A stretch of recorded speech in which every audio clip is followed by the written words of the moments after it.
அன்றன்றை காண என் தேவைகள் யாவையும் உம் கரம் நல்கியதே. அன்றன்றை காண என் தேவைகள் யாவையும் உம் கரம் நல்கியதே.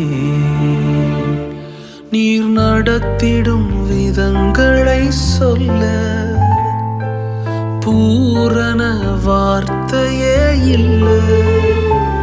நீர் நடத்திடும் விதங்களை சொல்ல ஒரு பூரண வார்த்தையே இல்லை.